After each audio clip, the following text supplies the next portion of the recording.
안녕하세요. 인생을 바꾸는 관점입니다. 오늘은 대명절 설날에 믿었던 큰아들, 작은 아들에게 잠옷바람으로 쫓겨났다가 어머니로서 큰 가르침을 주었다는 박순희님의 사연입니다. 어떤 내용의 이야기일지 바로 들어보도록 하겠습니다. 안녕하세요. 철석같이 믿었던 자식들을 떠나 지금은 스스로의 삶을 평온하게 살아가고 있는 70대 박순희입니다. 인생이라는 건 참 한치 앞도 알 수 없는 거더라고요. 나와 정말 좋은 관계로 잘 지냈던 사람이 한순간에 등을 돌려버리는 경우도 있고, 믿고 살아온 자식들에게 배신을 당하는 경우도 있고, 오늘은 노년기에 접어들어서야 비로소 제 자신의 인생을 찾게 된 사연을 들려드리려고 합니다. 아직도 그 일만 생각하면 손이 바르르 떨리지만 용기를 내어 한번 이야기를 꺼내보도록 할게요. 저는 일찍이 남편을 잃고 아들 둘을 홀로 키웠습니다. 부모님도 비교적 일찍 돌아가셨고 남편도 이른 나이에 세상을 떠났기에 항상 주변 어른들은 저를 보며 박복한 계집애 라고 부르곤 했어요. 부모 복도 없고 남편 복도 없는 지지리도 박복한 팔자를 가진 애라고. 어떤 사람들은 제 옆에도 오지 않았습니다. 혹시나 안 좋은 기운이 옮기라도 할까 하는 우려 때문이었죠. 하지만 저는 조금도 아랑곳하지 않았습니다. 되려 주변에서 그렇게 수군거릴수록 더욱 굳세게 열심히 살았어요. 어린 아들들을 여자 혼자 몸으로 열심히 키우면서 말이죠. 남자아이 둘을 여자 혼자 키우는 건 정말 힘든 일이었습니다. 육체적으로도 정신적으로도 온전하지 않은 날들이 많았지만 그래도 다행이었던 건 아들들이 조금의 병치레도 없이 건강하게 자라줬다는 점이었어요. 그리고 각자 장성하여 결혼까지 했을 땐 그제서야 마음에 짐이 확 덜어진 기분이었습니다. 인생의 가장 큰 숙제를 해결한 것 같은 해방감이 들더라고요. 아들들은 제게 잘했고 며느리들도 제게 정말 잘했습니다. 특히나 큰 아들과 큰 며느리는 저와 함께 살고 싶다고 이야기를 하더라고요. 어머님, 저희 집에서 같이 살지 않으실래요? 어머님 혼자 지내시기에는 적적하실 것 같아서요. 원래 어머니나 아버지는 맞이가 모시고 사는 거라는데 어떻게 생각하세요? 아무리 그래도 늙은이랑 한 집에 같이 사는 건 여간 불편한 일이 아닐 텐데. 괜찮겠니? 며느리들은 시부모 모시고 사는 걸 제일 싫어한다는 이야기를 들은 적이 있는데 말이야. 에이, 그런 게 어디 있어요, 어머님. 어머님 제 성격 아시잖아요. 누구 불편해하거나 그런 성격 아닌 거. 저는 어머님이랑 너무너무 같이 살고 싶은데요. 같이 살아요, 어머님. 그래야 저희도 마음이 편할 것 같아요. 사실 눈치가 있었기에 어지간하면 아들들이랑 한 집에서 살고 싶지는 않았습니다. 아무래도 혼자 지내는 것이 제게는 더 익숙했기 때문이었죠. 하지만 큰 아들은 장남이라는 이유 하나로 책임감을 가지고 저와 함께 살기를 원했고, 며느리도 저와 함께 살고 싶다는 의사를 표현했습니다. 그렇게 고민을 하던 저는 결국 큰 아들 내외와 함께 지내게 됐어요. 어머님, 오늘 저랑 같이 쇼핑 가실래요? 요 앞에 마트에 오늘 대박 할인 행사한대요. 큰 며느리는 아들이 없는 제게 참 딸 같은 존재였습니다. 살갑고 애교 많은 데다가 배려심까지 깊어 미워할 수가 없는 사람이었죠. 이렇게 아무렇지 않게 행복하게 살아온 제게 불행이 찾아온 날은 민족 대명절이라 불리는 설날이었습니다. 저는 큰 아들 집에서 함께 살고 있었고 매년마다 설날이 되면 차례를 지냈기 때문에 새벽같이 일어나 차례상에 올라갈 음식을 준비하는 것이 저의 역할이었어요. 그날도 매년 그랬던 것처럼 새벽 일찍 일어나 불을 켰습니다. 한겨울 새벽 공기는 무척이나 차가워서 집 안까지 냉기가 가득할 정도였지만 음식을 하면서 자연스럽게 생긴 온기는 제 손끝을 데우며 추워진 몸과 마음을 따뜻하게 만들었습니다. 계란물을 입혀 전을 부치고 튀김을 튀기고 기름 냄새와 함께 지글지글 소리가 귀를 간지리니 설날의 분위기가 한층 더 느껴졌습니다. 큰아들 내외가 잘 먹는 갈비찜도 준비했고 잡채는 재료를 미리 손질해둔 덕에 금방 완성될 터였죠. 떡국도 육수를 내어 끓이기만 하면 끝이었습니다. 그때 뒤에서 인기척이 들려왔습니다. 어머님, 이 새벽부터 음식을 하고 계신 거예요? 저라도 깨우시지 그러셨어요. 혼자 음식 하시는 거 힘드셨을 텐데. 아니야. 내가 늘 해왔던 거잖니.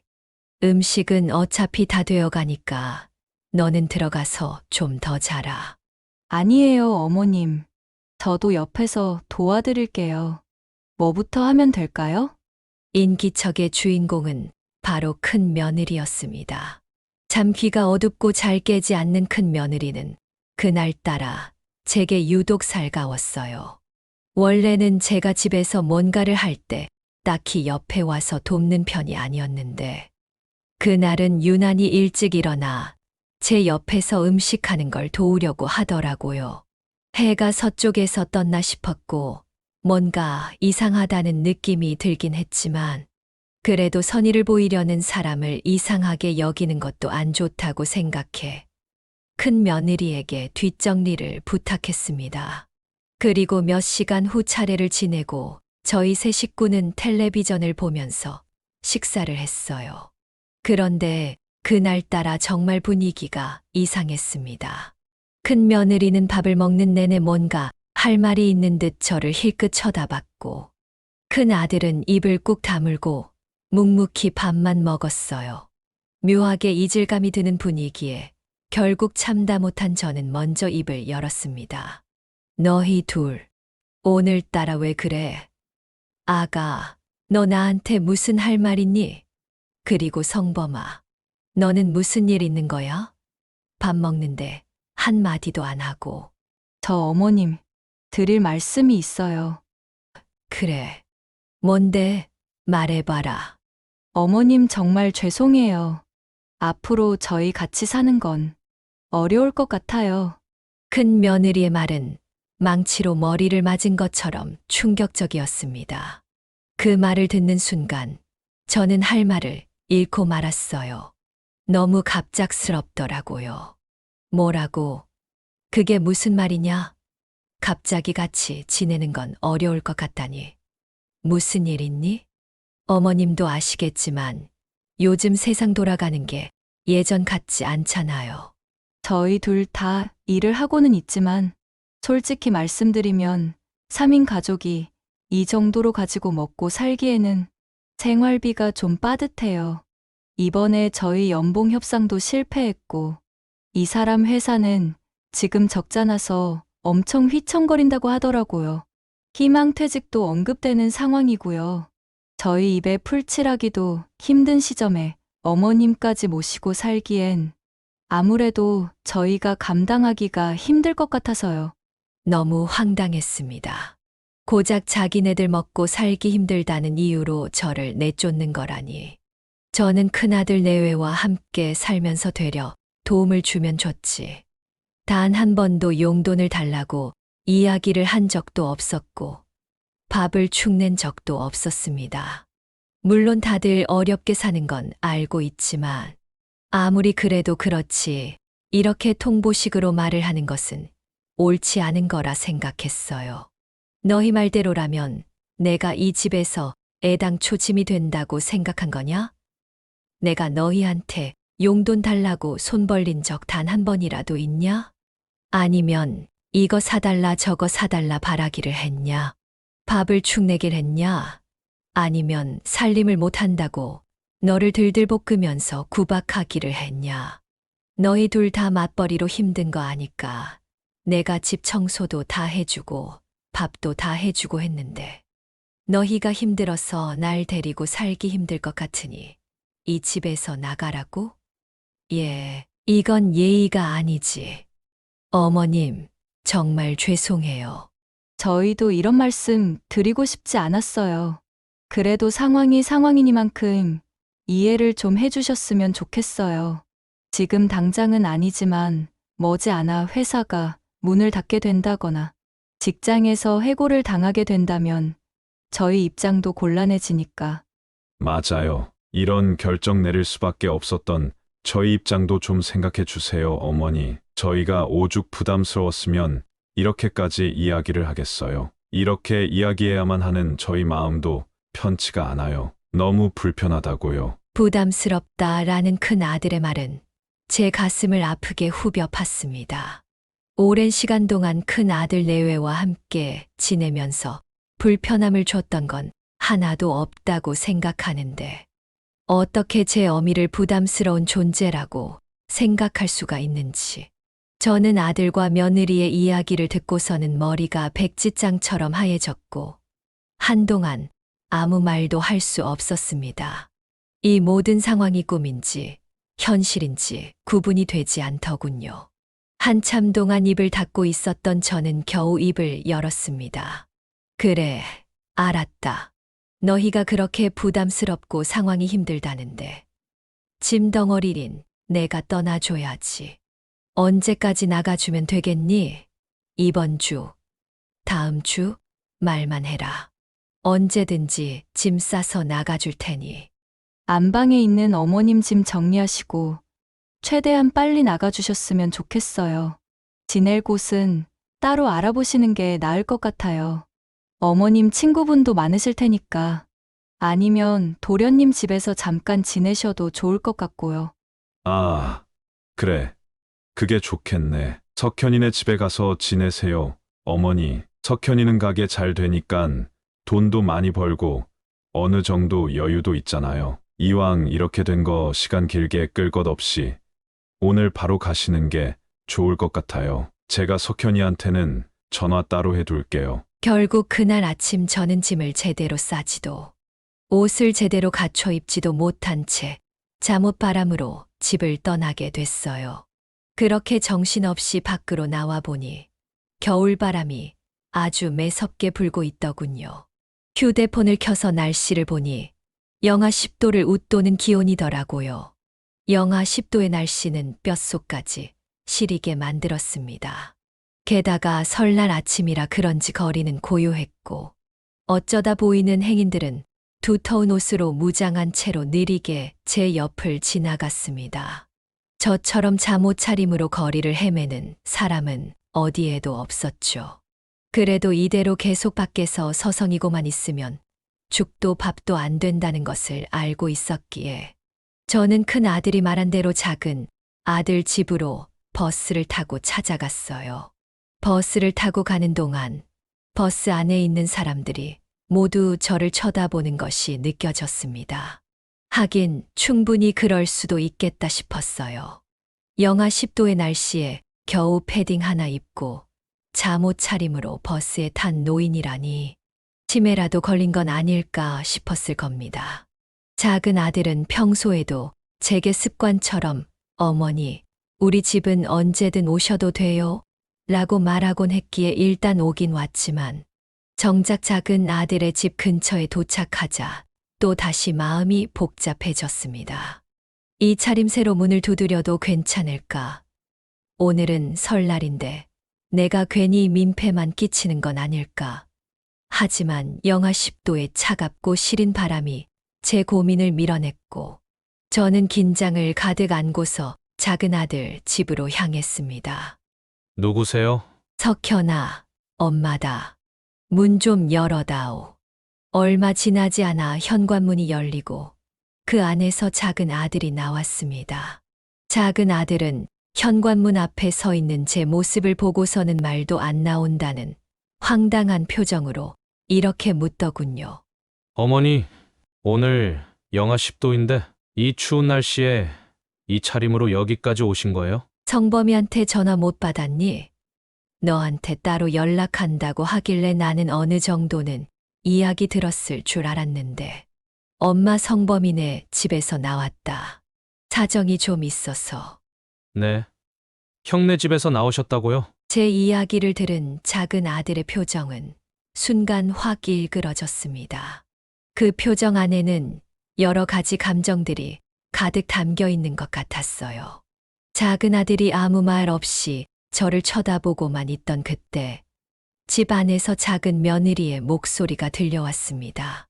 여보, 누구야? 일단 들어오세요, 어머니. 날이 많이 추워요. 작은 아들은 저를 부축해서 집 안으로 들어갔고 작은 며느리는 저를 보자마자 눈이 커지며 놀란 표정을 지었습니다. 어머님, 이 시간에 연락도 없이 어쩐 일이세요? 그렇게 입고 여기까지 오신 거예요? 엄청 추우셨을 것 같은데 대체 무슨 일이 있으셨던 거예요? 저는 무거운 한숨을 내쉬며 소파에 앉아 작은 아들과 작은 며느리에게 어떤 일이 있었는지에 대해 말했습니다.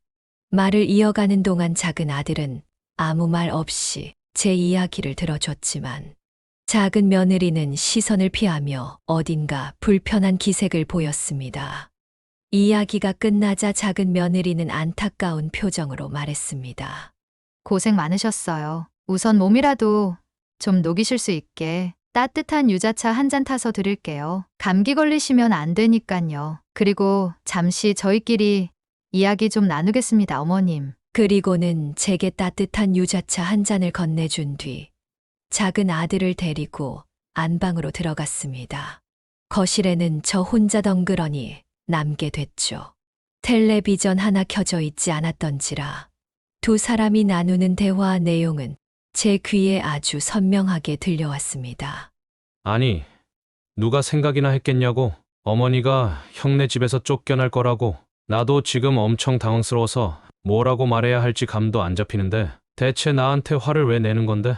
내가 어머니한테 우리 집으로 오라고 했어? 아님 내가 형한테 어머니 집에서 내쫓으라고 시켰어? 당신은 어머님이 좀 받아달라고 하면 받아줄 거 아니야? 우리 생각도 안 하고 그러니까 냅다 집 안으로 모시고 들어온 거겠지. 이렇게 하면 내가 받아줄 거라고 생각했을 테니까. 뭐가 그렇게 매사 부정적이야, 어? 그게 아니라 노인네가 이 추운 엄동설 안에 목도리는커녕 겉옷도 제대로 못 입고 잠옷 차림으로 찾아온 게 안쓰러워서 집 안으로 들어오라고 한 거였어. 그럼 뭐 어머니가 그러고 왔는데 내가 저희 바쁘니까 문 닫을게요 하고 내쫓으리?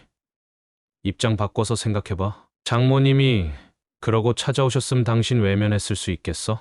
왜 또 우리 엄마를 들먹거리는 건데? 지금 상황이 다르잖아. 아무튼 간에 어머님 우리 집으로 모실 생각하지 마. 당신 요즘 가게도 잘 안 된다며? 우리 먹고 살기에도 바빠. 그 대화를 말 없이 듣고 있으니 가슴 한켠이 욱신욱신 아려오더군요.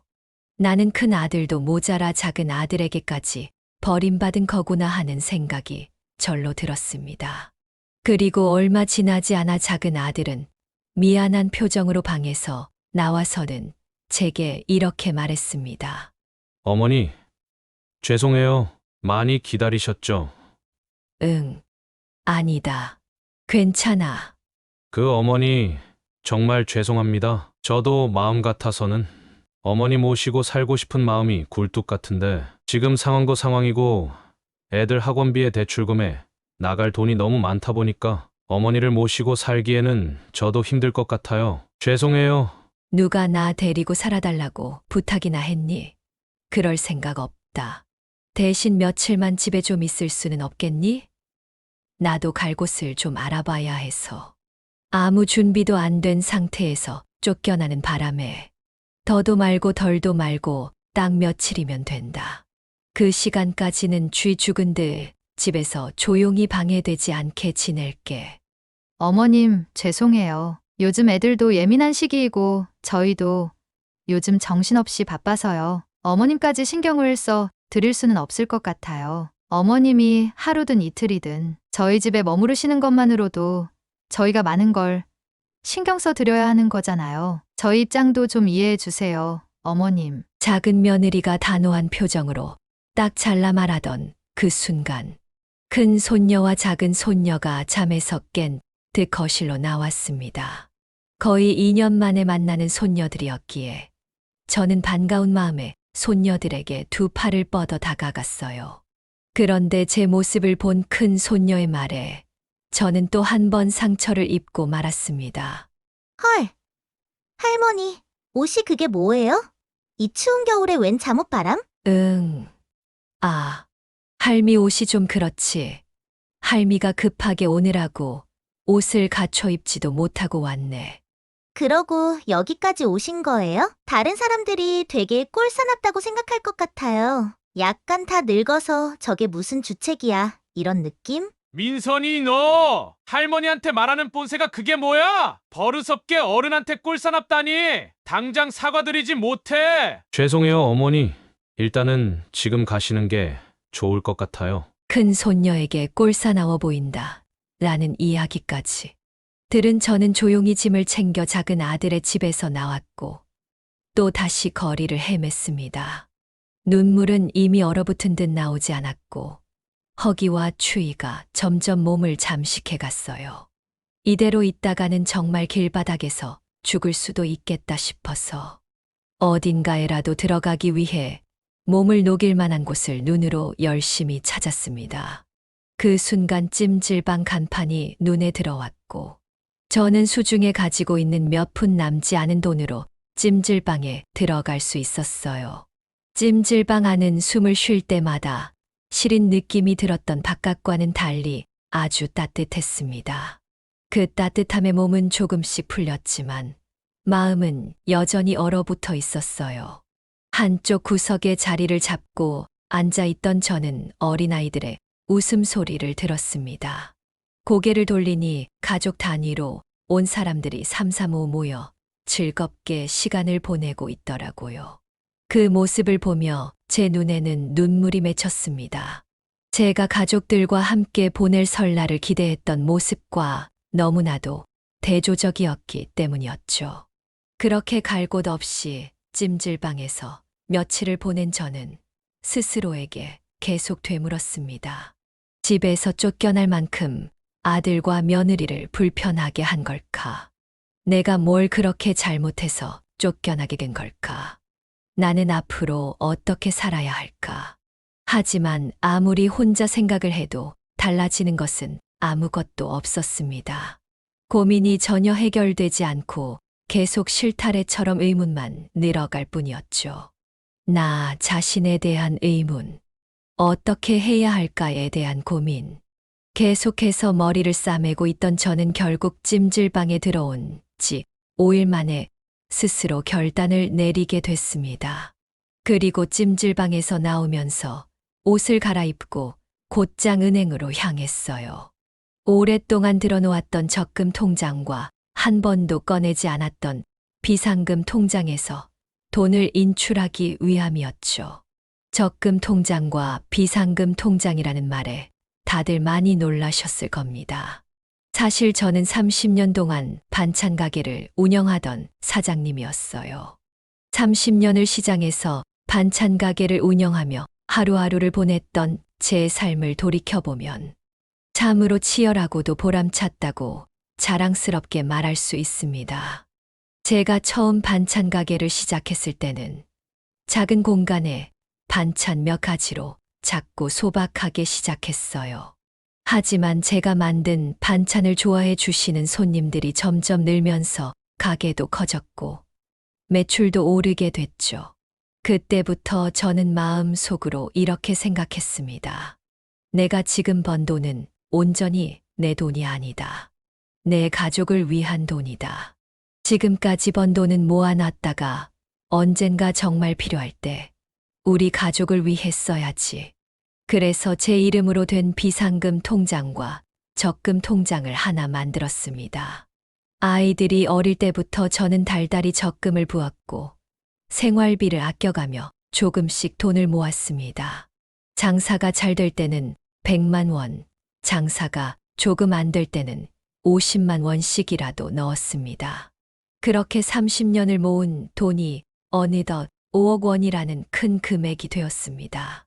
사실 이 통장의 정체는 그 누구에게도 말하지 않았습니다. 남편이 살아있을 때도 아이들이 결혼하고 나서도 돈을 모으고 있다는 이야기를 하지 않았죠. 정말로 써야 할 순간이 올 때, 나나 아들들이 힘들 때 쓰자. 그렇게 스스로를 다독이며 모아온 돈이었거든요. 하지만 제가 그 돈을 진짜로 저를 위해 써야 할 날이 올 줄은 상상도 하지 못했습니다. 큰 아들과 함께 살던 집에서 쫓겨나고 작은 아들네에서도 같이 지내는 것을 거절당한 뒤 찜질방에서 지내는 동안 제 마음은 다칠 대로 다쳤고 상처받을 대로 상처를 받았습니다. 그저 자식들을 믿기만 했을 뿐인데 이렇게 배신당할 줄은 정말 생각조차 하지 못했기에 이제는 아들, 며느리, 그리고 손주들이 아닌 오직 저를 위해서만 살아야겠다. 다짐하고 모아놓은 돈을 빼야겠다고 마음을 먹었습니다. 은행에 찾아가 적금을 해약하고 비상금을 모아놓은 통장은 해약하지 않고 따로 카드를 만들어 사용하기로 했어요. 적금 해약할 때 은행원 아가씨가 저한테 그렇게 이야기를 하더라고요. 어르신 분들 중에서 이렇게 꾸준히 적금 들고 돈 모으시는 분들은 거의 없는데 고객님께서는 정말 대단하신 것 같아요. 장기간 저희 은행이랑 거래해 주셔서 감사합니다. 감사하긴요. 그렇게 이야기를 해주니 되려 제가 더 감사하지요. 나이를 먹으니 돈을 쓸 곳이 없어서 자연스럽게 한 푼, 두 푼 모으게 되더라고요. 고생도 많이 했고 그동안은 돈 모으는 재미로 살았는데 이제는 돈 쓰는 재미를 한번 느껴보려고요. 나를 위해서요. 정말 멋있으시네요. 나를 위해서 돈 쓰는 재미를 느끼겠다니. 맞아요. 다른 사람을 위해 돈을 쓰는 게 아니라 나 자신한테 내 돈을 투자하는 게 제일 보람차고 재밌더라고요. 그 즐거움을 꼭 느껴보시기를 바래요. 은행원 아가씨는 마지막까지 웃으면서 제게 인사를 건넸고 저도 아가씨에게 가볍게 인사를 한 후 은행을 나섰습니다. 그리고 문득 떠오른 곳이 있어 곧바로 그곳으로 향했어요. 제가 몇 년 전 혹시라도 있을지 모를 만약의 사태를 대비해 작은 집을 하나 계약했었거든요. 그 방은 제가 모아둔 비상금 중 일부로 보증금을 내고 마련한 곳이었습니다. 자식들에게 말하지 않고 조용히 언젠가 내가 늙고 병들게 되면 아들들에게 짐이 되지 않기 위해 준비한 방이었는데 이런 이유로 가게 되다니 참 아이러니하다는 생각도 하게 됐어요. 짐이라곤 큰 아들네에서 쫓겨날 때 들고 나온 작은 가방뿐이었기에 발걸음이 제법 가볍게 느껴졌습니다. 문을 열고 들어간 집은 생각보다 아늑했어요. 비록 조금은 오래된 건물이었지만 저 혼자 생활을 할 수 있는 공간이 생겼다는 것만으로도 마음이 한결 편안해지더라고요. 이런 일이 있을 줄 모르고 마련한 집이지만 그래도 참 좋네. 아늑하고 미리 구해놓기를 참 잘한 것 같아. 저는 방 한 구석에 앉아서 은행에서 받아온 통장과 적금 증서를 꺼내 들었습니다. 제가 여태까지 모은 돈이 제 손에 있다는 사실이 처음엔 실감이 나지 않았어요. 하지만 이제는 정말 온전히 나를 위해 살아야겠다는 생각이 드는 순간 가슴이 두근거리기도 했습니다. 이 돈 그냥 두면 뭐 하겠어. 저승길에 노잣돈으로 가지고 갈 것도 아닌데. 이제부터는 온전히 나를 위해 쓰는 거야. 내 자식도 다른 가족도 남도 아닌 오직 고생하면서 살아온 나를 위해서. 모든 것들을 차근차근 정리한 저는 다음 날 몇 년간 좋은 관계로 잘 지냈던 변호사님을 찾아갔습니다. 예전 반찬 가게를 정리할 때 조금 문제가 있었는데 그 문제를 깔끔하게 해결해 주신 고마운 분이었지요. 변호사님은 오랜만에 만나는 저를 반가워하면서도 한편으로는 어떤 일로 찾아오게 됐는지 궁금해하는 눈치였어요. 그래서 저는 설날 동안 있었던 모든 일들을 털어놓았습니다. 원래는 큰 아들 집에서 아들, 며느리 이렇게 살고 있었는데 설 당일날 나한테 이런 말을 하더라고요. 둘이 맞벌이해서 먹고 살기가 힘들다. 둘이 입에 풀 칠하는 것도 힘든데 나까지 데리고 살면 부담이라고. 그러니까 집을 나가줬으면 좋겠다고 이야기를 하는데 내가 기가 막혀서 말이 안 나오더군요. 다른 사람도 아니고 큰 아들이랑 큰 며느리가 그렇게 이야기를 하니 할머니, 작은 아드님도 계신다고 하지 않으셨어요? 작은 아들네로 가시지 그러셨어요. 어쩔 수 없이 작은 아들네로 가기는 했는데 거기는 또 며느리가 나랑 같이 살고 싶어 하지 않더라고. 나랑 같이 살부대끼면서 살고 싶지 않다는데 나 좀 데리고 살아달라고 애걸복걸 하기도 싫고 그래서 그래서 말인데 혹시 정말 우리 큰 아들네 회사랑 큰 며느리 회사가 어려운지 그리고 우리 작은 아들이 운영하고 있는 가게가 장사가 잘 안 되는지 알아봐 줄 수 있어요? 만약 이게 거짓말이라면 나도 그에 따른 조치를 취해야 하니까. 그럼요. 당연하죠. 저희는 불가능한 일 없다는 거 잘 알고 계시잖아요. 지금 바로 알아봐 드리겠습니다. 변호사님은 두 팔을 걷어붙이고 저를 도와주려 하셨습니다. 가족보다 든든하게 느껴지는 남이라니. 조금은 웃기기도 했지만 그래도 내 옆에서 날 이렇게 적극적으로 도와주는 사람이 있다는 것에 감사함을 느낄 수 있었어요. 며칠 후 알게 된 사실은 큰 아들 내외의 회사는 정상적으로 운영이 되고 있는 회사였고 경영난에 시달리거나 직원들에게 희망퇴직을 권유할 정도로 힘든 상황은 아닌 것으로 밝혀졌습니다. 그리고 작은 아들의 가게는 월 매출이 1억 가까이 달성될 정도로 장사가 잘 되고 있다고 하더라고요. 결국 큰 아들도 작은 아들도 제게 할 이유가 없는 거짓말을 친 것이었습니다. 변호사님은 마치 제 일인 양 저를 대신해서 불같이 화를 내주셨어요. 아니, 그냥 모시기 싫었으면 모시기 싫다고 이야기를 하던가 하면 될 것이지. 뭐하러 낳아주신 어머니한테 그런 식으로 거짓말까지 치는지 모르겠네요. 괜찮으세요? 제가 다 화가 나네요, 정말. 어휴. 그냥 제가 찾아가서 다 뒤집어 엎어버릴까요? 말씀만 해주세요. 아니요. 감정적으로 나갔다가는 되려 일이 다 틀어질 수 있어요. 제가 계획하고 있는 게 있는데 지금부터 저를 좀 도와주실 수 있을까요? 변호사님? 아, 당연하죠. 모든 말씀만 해주세요. 어떤 일이든 제가 직접 나서서 다 도와드릴게요. 큰 아들과 작은 아들이 제게 거짓말을 했다는 걸 알게 된 이상, 이 상황을 눈뜨고 가만히 지켜보고만 있을 수는 없었습니다.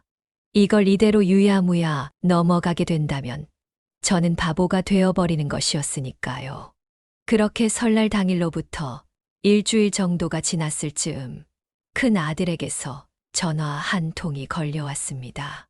어머니, 저예요. 왜 전화나 문자 한 통 없으세요? 걱정되게. 걱정은 무슨 걱정. 너희들이 나가라고 등 떠밀어 놓고서 걱정된다는 소리가 나오니? 아이, 우리 어머니 마음 많이 상하셨네. 생각해보니까 저희가 크게 잘못한 것 같아서요. 아무리 상황이 어렵다고 하더라도 어머니를 그렇게 집에서 내보내는 결정을 하는 게 아니었는데 지금 어디서 지내고 계세요? 친구 집에서 지내고 계세요? 계신 곳 말씀해 주시면 저희가 모시러 갈게요. 지금 석현이도 같이 있어요. 그래, 마침 잘 됐네. 나도 너희한테 따로 할 이야기가 있었는데 둘이 같이 들어라. 네, 무슨 말씀이신데요, 어머니? 난 이제부터 요양원에 들어가서 살 거야. 그 누구의 눈치도 보지 않고 나 혼자 마음 편히 노후 즐기다가 눈 감으련다. 무슨 말씀을 하시는 거예요? 어머니, 요양원에 들어가신다니요. 이렇게 자식들이 멀쩡히 둘이나 있는데. 내가 가려는 요양원은 그냥 단순한 요양원이 아니야. 경기도 안에서 몇 없는 최고급 프리미엄 요양원이야. 너나 석현이 집하고는 비교할 수 없을 정도로 시설도 좋고 거기 계시는 선생님들도 다 친절하시고 아무튼 그렇게 지내는 게 좋을 것 같아서 결정을 내렸으니 그렇게 알고 있으면 될 것 같구나. 어머니, 그러지 마시고 우선은 저희랑 만나서 이야기하세요. 이런 중요한 사안은 자식들하고 이야기도 하고 그러셔야죠. 어떻게 어머니 혼자서 결정하셔요? 내가 설날에 그렇게 되고 나서 사는 동안 너희한테 너무 의지를 많이 한 건 아닌가 싶은 생각이 들더라고. 자식들 입에서 부담스럽다. 어쩌고 저쩌고. 그런 이야기까지 나오게 만들다니. 참 부끄러운 엄마가 아닐 수 없더구나. 그래서 앞으로는 자식들에게 일절 의지하지 않고 부담 주지 않으려고 한다. 그게 나도 속 편한 일이고 너희가 바라던 일이지 않겠니? 그리고 나는 잘 지내고 있으니까 데리러 올 필요도 없어. 이만 끊으마. 잠깐만요, 어머니. 그러면 비용은요? 비용은 어떻게 처리하실 건데요? 프리미엄 요양원이면 돈이 한두 푼 들어가는 것도 아닐 거고 몇 억은 깨지실 텐데 어머니 그럴 만한 돈 있으세요? 없으시잖아요. 괜한 아집 부리지 마시고 그냥 집으로 돌아오세요. 형이 잘못했다고 다시 모시고 산다고 말하잖아요. 네. 별안간 금액 이야기를 들먹이는 작은 아들의 말을 들은 저는 콧방귀를 한 번 뀌어주면서 전화를 끊어버렸습니다. 매몰차게 내쫓아 버릴 땐 언제고 이제 와서 다시 같이 살자니. 너무 웃긴 상황이라고 생각했고 아들들의 말에 대꾸를 할 가치도 없다고 생각했습니다. 그렇게 저는 전화를 끊고 서서히 복수를 준비하기 시작했어요. 낳아주고 길러준 엄마를 되도 않는 이유로 집에서 내쫓고 거짓말로 기만한 죗값을 치르게 하기 위한 만반의 준비를 말이죠. 그리고 정확히 일주일 후 저와 변호사님은 큰 아들의 집과 작은 아들의 가게를 순차적으로 찾아갔어요. 주말 아침에 찾아갔더니 큰 아들과 큰 며느리는 눈을 휘둥그렇게 뜨고 저와 변호사님을 번갈아 바라보며 당황스러워 하더군요. 그 모습을 본 변호사님은 큰 아들을 향해 이렇게 말했습니다. 안녕하세요. 정성범 씨 맞으시죠? 네, 맞는데요. 여기서 거주한 지 얼마나 되셨죠? 20년 좀 넘었습니다. 왜 그러시는지. 전세로 들어오셨고 어머니이신 박순희님께서 마련해 주신 집인 것으로 알고 있습니다. 전세 보증금을 어머니께서 전부 다 내주셨고 정성범 씨는 그해 다달이 공과금 정도의 금액만 내고 있었던 것으로 알고 있는데 이 사실도 맞는 사실이죠? 네, 그렇습니다만 왜 자꾸 그런 걸 물어보시죠? 무슨 자격으로 저한테 그런 걸 물으십니까? 어머니, 이분은 대체 누구예요? 누구긴 누구야. 내 법정 대리인이지. 내가 지정한 법정 대리인이니 너한테도 이런 걸 물을 수 있는 거 아니겠니? 앞으로 한 달 뒤 전셋집 주인이 변경될 예정입니다. 해당 사실을 고지하러 방문했으며 빠른 시일 내로 이사를 가시는 것을 권해드립니다. 지금 정성범 씨 집 전세금이 대폭 상승할 예정이거든요. 네. 아니, 잠깐만요. 갑자기 무슨 주인이 바뀌어요? 저희는 처음 듣는 이야기인데, 그리고 전세금은 왜 오르는 건데요? 전셋집은 별도로 집주인이 있다는 거 알고 있지. 기존 집주인이 내 지인이었는데 이번에 건물 한 채를 크게 매입했다네. 그래서 여기는 다른 사람한테 명의를 양도했대. 그런데 그 양도를 받은 사람이 전세금을 대폭 올려받는다지 뭐니? 마침 올해 너희 전세 계약 만기잖아. 전세금 올리는 거 버티고 지낼 수 있으면 지내는 거고 아니면 이사를 가는 거고. 그건 너희 결정이니 알아서들 하도록 해라. 아니, 어머님, 예고도 없이 이렇게 통보를 하시면 어떡해요? 적어도 저희한테 시간은 주셔야죠. 그래야 저희도 집을 알아보고 자금도 마련하고 할 거 아니에요? 너희는 나한테 아무런 언질도 없이 당일날 집 나가라고 내쫓았으면서 나는 누구 좋으라고 미리 통보를 해줘야 하는 거니. 일말의 양심이라는 게 조금이라도 남아있다면 나한테 그런 이야기를 할 수가 없을 텐데. 아가, 네가 네 입으로 말해봐라. 네 행동은 정당한 행동이고 지금 내 행동은 부당한 행동이다. 이 말이니 지금? 아니요, 그게 아니라 큰 아들 내외가 사는 집.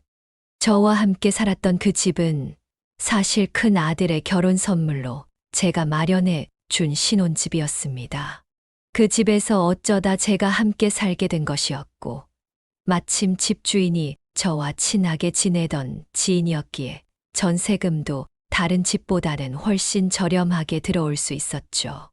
만기가 넘었음에도 불구하고 집을 비워주지 않아도 됐고, 전세금도 처음 들어왔을 때랑 지금이랑 같은 금액으로 계약을 하고 있었습니다. 하지만 이미 큰 아들과의 관계는 틀어질 대로 틀어졌거니와 마침 집주인이었던 지인도 다른 곳에 건물을 매입하여 건물 주인이 바뀔 예정이라며 제게 소개를 시켜주더군요. 저는 건물새 주인분을 보고서 이렇게 말했습니다. 사장님, 전세금은 대폭 올려받으시는 게 좋을 겁니다. 20년 동안 저렴한 전세금으로 살아왔으니 이제는 제대로 폭탄 맛을 좀 봐야죠. 시세보다 훨씬 더 비싸게 받아주세요. 다들 아시겠지만 전세금을 감당하지 못해서 이사를 가는 사람들도 많잖아요. 그동안 제 덕분에 편하게 살아왔으니 이제는 그 혜택을 누리지 못한다는 걸, 그리고 다들 이렇게 힘들게 산다는 걸 큰 아들에게 제대로 보여주고 싶었습니다. 말도 안 된다며 목에 핏대까지 세우고 소리를 지르는 큰 아들을 뒤로 한 채 저와 변호사님은 작은 아들이 운영하는 가게로 향했어요. 차를 타고 1시간 정도를 달려 도착한 작은 아들의 가게. 사실 이 가게도 제가 차려준 가게였습니다. 제가 지분을 가지고 있는 작은 건물이었고, 아들은 이 가게에 단독으로 입점을 해서 장사를 하고 있었던 것이었죠. 어차피 작은 아들이 알아서 잘할 거라 믿었기에 크게 신경도 쓰지 않았고, 작은 아들은 달달이 제게 저렴한 월세만 내며 살았어요. 그리고 이곳도 큰 아들의 전셋집처럼 저희 지분을 다른 분에게 양도했습니다. 즉, 건물의 주인은 이제 제가 아니라 다른 사람이 된다는 것이었고, 그 사실을 작은 아들에게 알려주러 찾아온 것이었어요. 작은 아들은 별안간 가게로 찾아온 저를 보고 깜짝 놀라며 달려오더군요. 어머니, 연락이라도 하고 오시지. 그럼 제가 식사라도 준비해 놨을 텐데 오시느라 힘들지는 않으셨어요? 가게에 손님이 많이 없어서. 당연히 영업시간이 아니니 손님이 없을 수밖에 없지. 너희 지금 영업 준비 시간 아니니. 식사는 됐고 너 여기 좀 앉아봐라. 할 말 있으니까.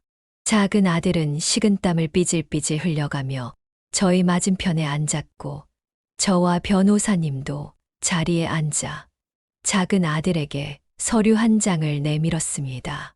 그 서류 안에는 앞으로 월세를 대폭 올려받는다는 내용, 건물의 주인이 변경된다는 내용이 적혀 있었어요.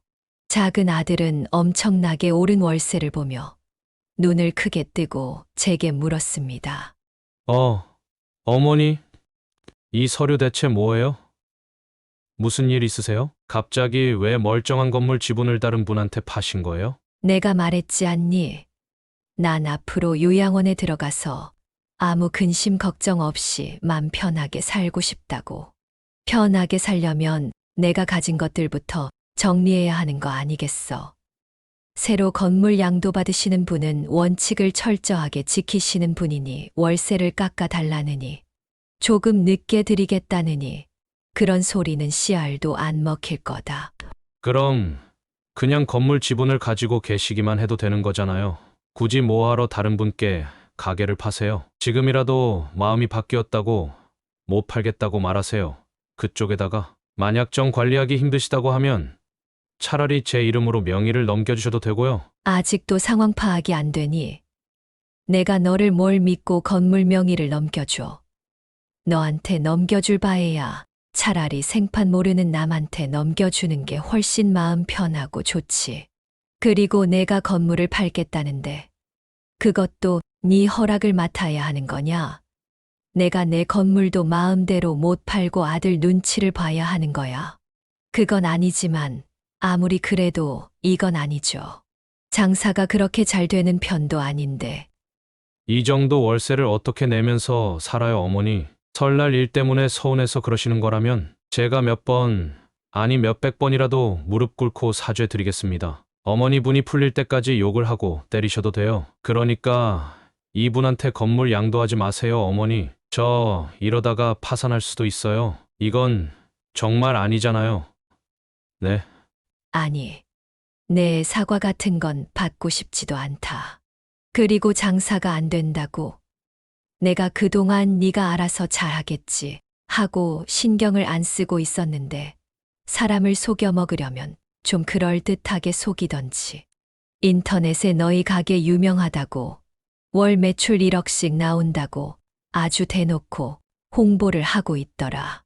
너희는 둘 다 어떻게 입만 열면 거짓말이 자연스럽게 나오니? 아니 그게 제가 일부러 그런 게 아니라 정말 요즘은 장사가 잘 안 돼서. 그것까지 내가 신경을 써야 할 의무는 없고, 만약 월세를 못 내고 살 것 같다면 빠르게 가게를 비워주는 게 좋을 거다.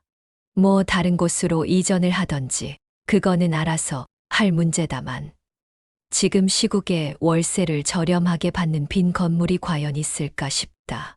아마 시간 지나고 나면 알게 될 거야. 이 어미가 그동안 너를 얼마나 편하게 해줬는지. 아무튼 선택은 내 몫이라는 걸 말해주고 싶어서 왔다. 이만 가보마. 작은 아들은 계속해서 저를 부르며 잘못했다고 울고불고 난리를 쳤지만 저는 눈 하나 깜짝하지 않았습니다.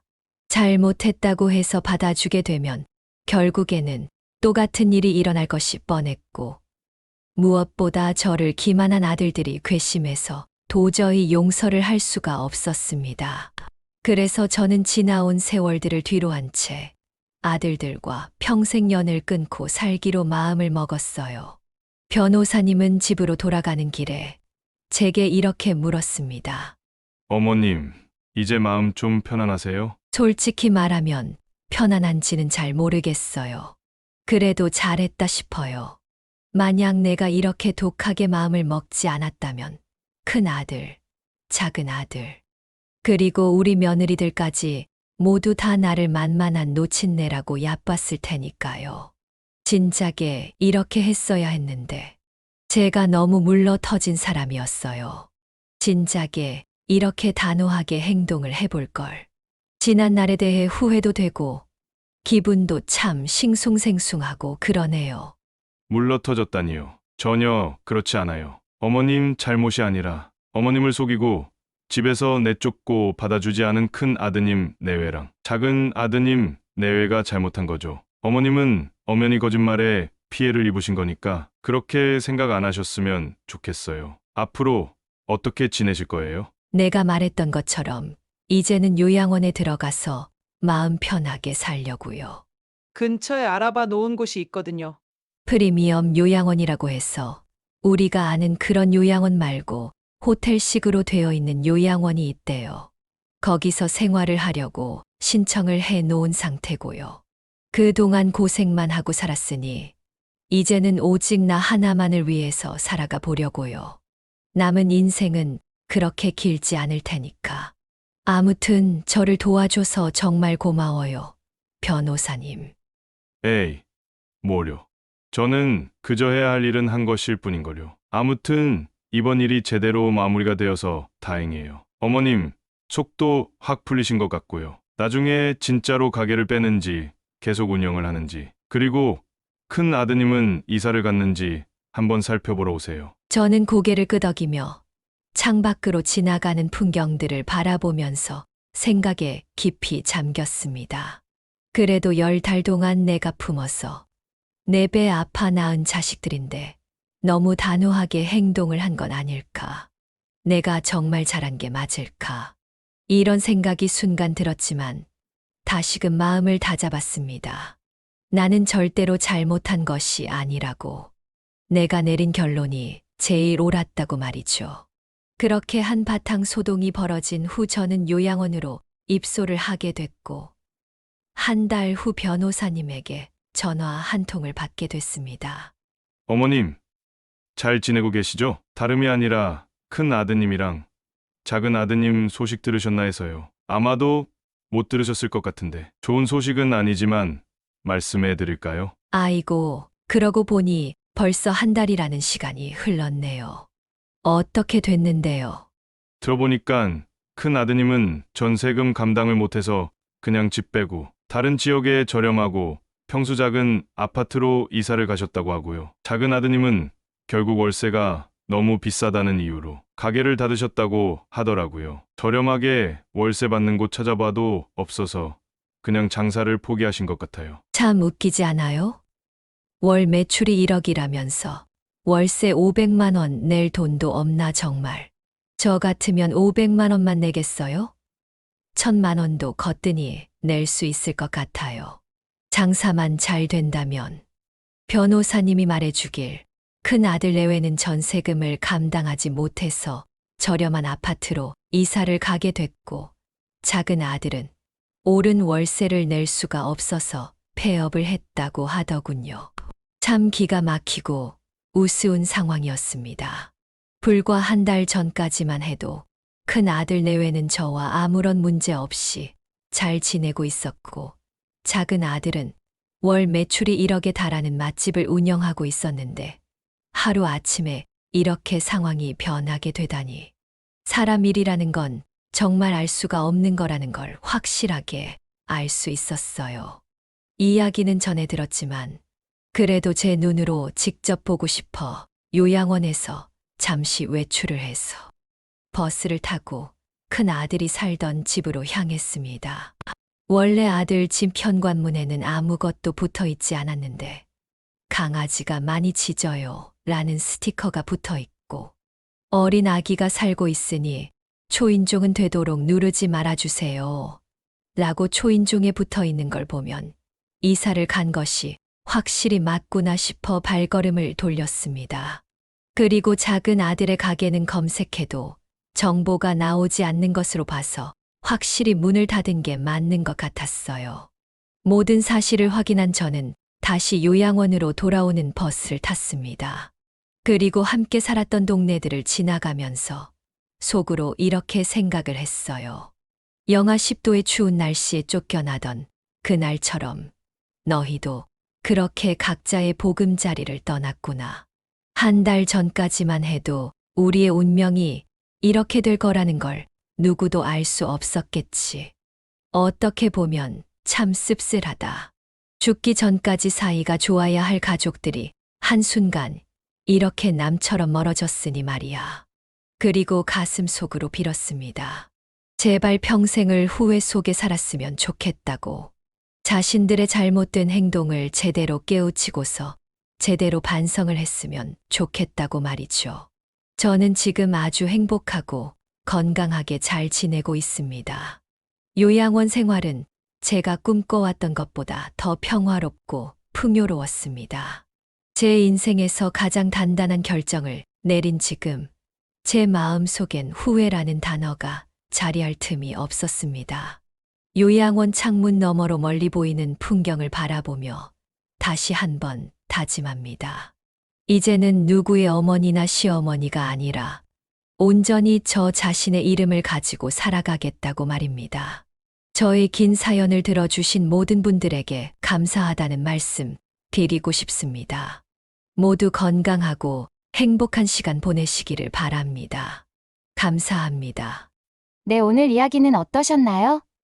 오늘 이야기를 듣고 어떻게 생각하시는지 어머님, 아버님의 생각을 댓글로 공유해주세요. 저는 또 다른 사연으로 찾아뵙겠습니다. 좋아요, 구독, 알람 설정을 통해 앞으로도 따뜻한 정을 나눌 수 있게 함께 해주세요. 어머님, 아버님의 삶의 지혜와 경험을 나눌 수 있는 통로가 되겠습니다. 오늘도 인생을 바꾸는 관점을 통해 사연을 들어주셔서 감사합니다.